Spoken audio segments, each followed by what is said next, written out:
혼자서 감당할 수 있을까 같은 생각이 제일 많이 드는 것 같아요. 왜냐면 원체 비싸고 혼자서 감당할 수 있을 때까지 시간이 너무 많이 걸릴 것 같다는 생각도 들고. 사실 좀 비싼 감이 있다고는 생각은 합니다. 그러니까 일반인들이 직장생활을 통해서 뭐 자연스러운 저축이라든가 투자를 통해서 구매하기는 힘드니까요. 집값 이대로 괜찮은 걸까요? 우리나라 집값에 대해 어떻게 생각하느냐는 여론조사에서 대다수가 우리나라의 미래를 위해 집값이 하락해야 한다고 응답했습니다. 비싸기로 유명한 뉴욕의 집값은 우리나라와 비교해도 월등히 높습니다. 하지만 소득 수준을 고려하면 이야기는 달라집니다. 서울에서 소득을 모아 내 집을 마련하는 데 걸리는 시간은 대략 20년. 서울보다 집값이 더 비싼 뉴욕은 11년, 도쿄가 13년 걸리는 것에 비해 더 오랜 기간이 소요됩니다.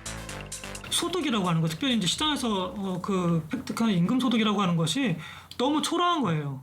부자 부모를 두지 않으면 사실은 이제 정상적인 소득으로 그 아파트를 구입한다는 게 불가능해지는 상황인 거죠. 그래서 부모가 다주택자여서 이제 주택을 마련해서 뭐 자식들한테 이렇게 하나씩 마련해주고 이렇게 해서 시작하는 사람과 그렇지 못한 사람과의 격차가 심해지고 그 격차를 개인의 역량으로는 극복할 수 없는 더 이제 괴리감이 생기고 그러니까 이제 뭐 3부 세대 생기고 뭐 이런 사회 현상이 나타나는 거라고 생각을 하고요.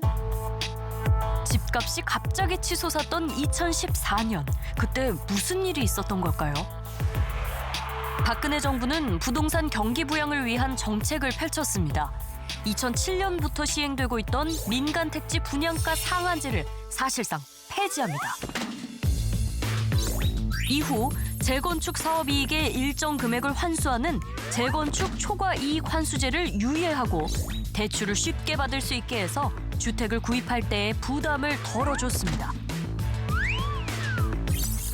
서울의 노후 아파트들은 줄줄이 재건축 사업에 돌입했고 분양가는 다시 폭등하기 시작했습니다.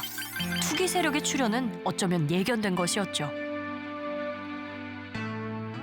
돈은 선을 향해서 흐르지 않거든요. 올바름을 향해서. 오직 이익이 남는가 그것을 향해서 흐를 뿐이잖아요. 강남 같은 경우에는 이건 확정적인 수치로 표현하기는 어려워요. 한 30%가량은 투기 수요가 있는 것 같아요. 그리고 그걸 입증해주는 자료가 2주택, 3주택자, 다주택자가 많다라는, 특히 서울의 강남이 많아요. 전국 주택 수는 2008년에서 2018년까지 489만 채 늘었습니다. 그런데 주택 소유자 수는 같은 기간 241만 명 늘어나는데 그쳤습니다. 이는 신규 주택의 절반 이상을 다주택자들이 사들였다는 것을 의미합니다. 전국 주택 소유 증감률을 살펴보면 쏠림 현상이 더욱 여실히 드러납니다. 무주택자가 집을 산 비율